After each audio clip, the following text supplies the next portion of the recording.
जहाज खराब हो गया। फिर 2 दिन बाद दूसरा जहाज आता है, वो भी रास्ते में खराब हो जाता है। वो फिर दोबारा सही ठीक ठाक होके जो भी आता है तो वो दूसरे जहाज में चढ़ के जाते हैं। अब रिपोर्टें कहती हैं, इंडियन मीडिया और कैनेडियन मीडिया, दोनों मीडिया कहती हैं कि जो पहला जहाज था ना ऑफिशियल वाला, जी। उस पे मिली है कोकेन, और वो जहाज अभी भी इंडिया में ही है, जब्त किया हुआ है। ऐसा मीडिया का कहना है। गवर्नमेंट का अभी तक कोई बयान नहीं आया कि वो जब्त हुआ हुआ है। ये सारा शोर क्यों नहीं किया गया? 3 महीने पहले प्रेस कॉन्फ्रेंस भारत गए हैं, उन्होंने जस्टिन ट्रूडो साहब ने कहा कि मैंने मोदी जी से बात करने की कोशिश की है, प्रेस कॉन्फ्रेंस कर देते वहां पे। अब अपने पास जो शवाहिद है आज भी वो दुनिया के सामने रखें। आज के देखें, ये सर हमारे पास ये शवाहिद मौजूद है, और based on these proofs we have this we have come to this conclusion. Jaishankar बोलते हैं कि कैनेडियन हाई कमिश्नर, आपको तलब किया गया है, आपके पास 10 या 15 मिनट है, आप पहुंचे एमईए की मिनिस्ट्री में। वो फिर अंदर जाता है और बाहर आता है। अंदर जाने और बाहर में 4 मिनट का फर्क है। और जब बाहर आता है तो इतने गुस्से में होता है कि वो अपने गाड़ी का दरवाजा जिस तरीके से बंद करता है, और जो वो दरवाजा माइक पे भी लगता है रिपोर्टर के, तो 4 मिनट में ही लगता है कि जयशंकर ने ठीक ठाक कर दी है, अंदर उसकी बजा दी है। और कनाडा के हाई कमिश्नर को, इंटेलिजेंस ऑफिसर, दोनों को निकाल दिया जाता है। बोला है आपके पास 5 दिन है, आप जा सकते हैं। तो वो भारत की कामयाबी देख के मचल गया, उससे रहा नहीं गया कि नरेंद्र मोदी को जिस तरीके से पूरी दुनिया के लीडर्स ने अप्रिशिएट किया है, इवन कि वो खुद भी ऑटोग्राफ लेने के लिए उनके पीछे पीछे जा रहे थे। लेकिन वही बात है कि सुपर पावर जब वापस गया और उसने जब सोचा तो उसको लगा कि मुझे कनाडा का इस्तेमाल करके ये तमाम चीज़ें करनी चाहिए ताकि भारत की इंटरनेशनल, पूरी दुनिया में इसकी बेइज्जती होती है। पहले कनाडा की खुद की मीडिया लिखती है कि where was Canada at G20, was Canada at G20, इस तरह पूछते हैं। फिर आखिरी दिन पे एक बायलैटरल मीटिंग होती है मोदी जी की जस्टिन ट्रूडो के साथ, उसमें भी यही बातें होती हैं, और एमईए की वेबसाइट पे लिख के जलील किया जाता है कनाडा को पूरी दुनिया में। ठीक है कि जो भी बातें, अगर बैनुल अक़वामी साजिश भी इसके ऊपर थी या कोई और कंट्रीज़ भी इसके अंदर मुलविस थी, लेकिन भारत जो अभी मतलब स्टांस लेने जा रहा है और जो अभी बज़ाहिर नज़र आ रहा है, वो हम यही कहेंगे कि नज़र तो यही आ रहा है कि बड़ा अच्छा जो है वो सबक सिखाएगा भारत, और पूरी दुनिया के लिए जो है वो एक सबक बनेगा। जब पहला कत्ल हुआ था, अगर ट्रूडो साहब देखें, ट्रूडो साहब ने अभी तक ट्राइयां क्या की हैं, मैं वो भी आपके सामने रखना चाहता हूँ। ट्रूडो साहब ने सबसे पहली ट्राई ये की थी कि अमेरिका और बरतानिया से जॉइंट स्टेटमेंट ली जाए, दोनों ने रिफ्यूज कर दिया, नंबर 1। दूसरी उसकी बात यह है कि उन्होंने 5 आई कंट्रीज को अप्रोच करने की कोशिश की है जिनका आपस में एक रिलेशनशिप है अगेंस्ट टेररिज्म, उन्होंने भी जवाब दिया। उनकी फॉरेन दोस्तों, भारत और कनाडा के बीच में जो विवाद खड़ा हुआ है उसकी सबसे बड़ी खबर निकल के सामने आई है। दरअसल कनेडियन प्रधानमंत्री जस्टिन ट्रूडो की G20 समिट के दौरान भारत यात्रा में एक ऐसी खबर निकली है जिसे सुनने के बाद में पूरी दुनिया हैरान है। दरअसल दोस्तों, जस्टिन ट्रूडो के प्लेन में भारत ने कुछ ऐसी संदिग्ध वस्तुएं पकड़ी जिसके बाद वो प्लेन जब्त कर लिया गया है। पाकिस्तान मीडिया में तो इस बात की चर्चा हो रही है कि ये खबर पब्लिकली डोमेन में नहीं आई है, लेकिन मीडिया को पता है, और इसके बाद से ही भारत और कनाडा के रिश्तों में खटास शुरू हुई थी। दरअसल दोस्तों, जस्टिन ट्रूडो ने भारत पर गंभीर आरोप लगाए हैं, जिसका पलटवार करते हुए भारत ने ऐसे कठोर कदम उठा लिए हैं जिसको देखने के बाद में कनाडा सुन्न हो गया है, जबकि पूरी दुनिया में ये बात साफ हो गई है कि भारत अब किसी से नहीं डरने वाला। इंडियन मीडिया और कैनेडियन मीडिया, दोनों मीडिया कहती हैं कि जो पहला जहाज था ना ऑफिशियल वाला, जी। उस पे मिली है कोकेन, और वो जहाज अभी भी इंडिया में ही है, जब्त किया हुआ है। ऐसा मीडिया का कहना है। गवर्नमेंट का अभी तक कोई बयान नहीं आया कि वो जब्त हुआ है कि वाकई में खराब हुआ है, रिपेयरिंग में है। अच्छा, इसके बाद वो कनाडा जाते हैं। आज से करीब 4-5 दिन पहले वो एफटीए की टॉक्स खत्म कर देते हैं। वो बोलते हैं अब इंडिया के खत्म, एफटीए की जो टॉक्स चल रही हैं उसको पॉज लगाओ और खत्म, बंद कर दो फिलहाल।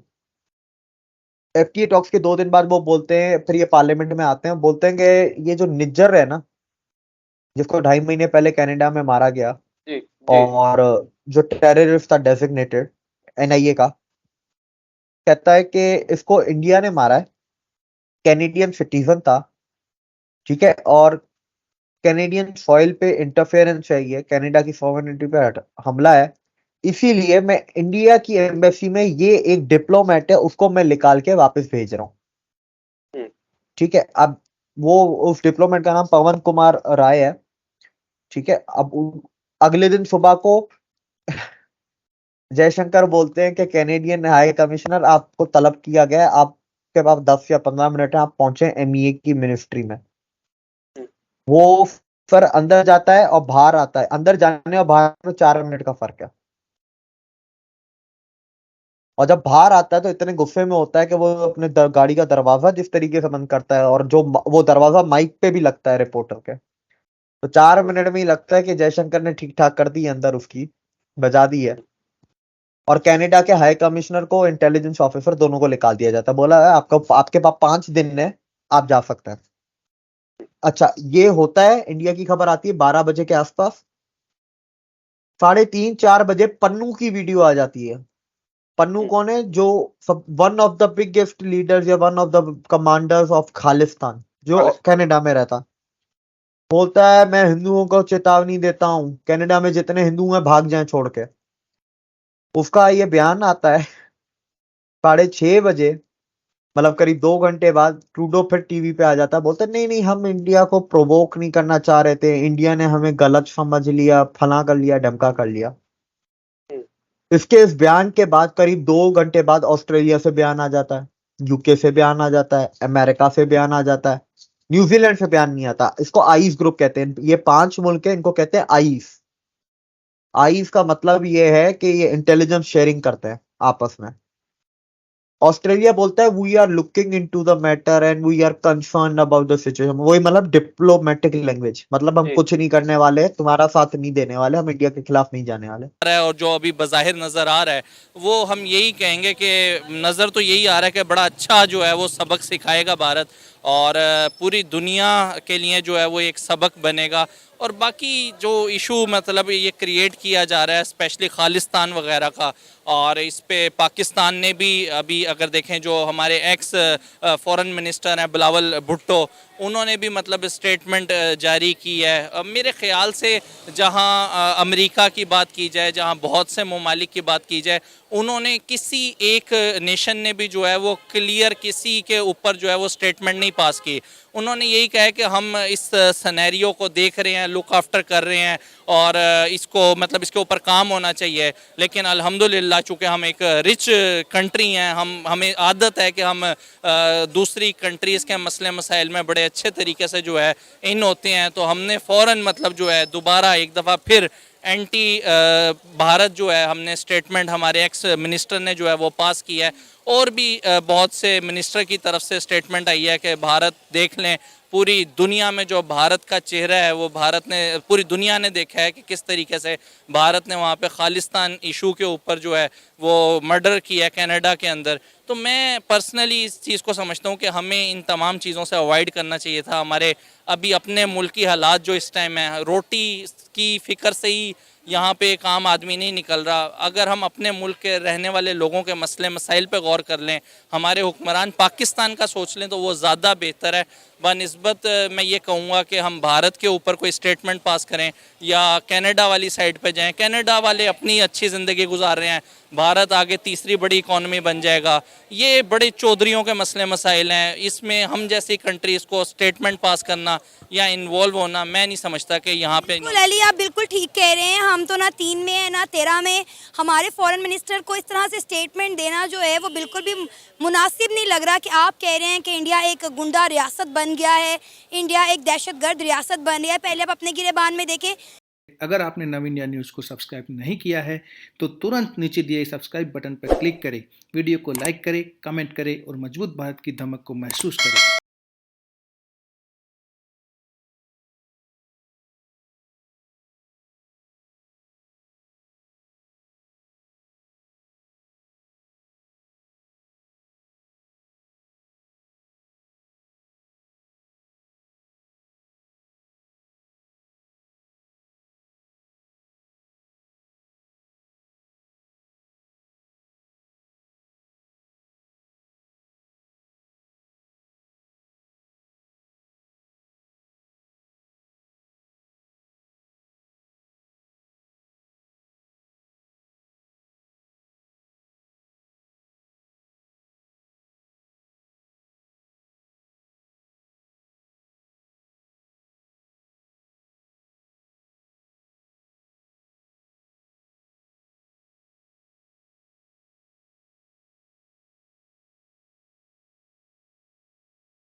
तो अभी मतलब स्टांस लेने जा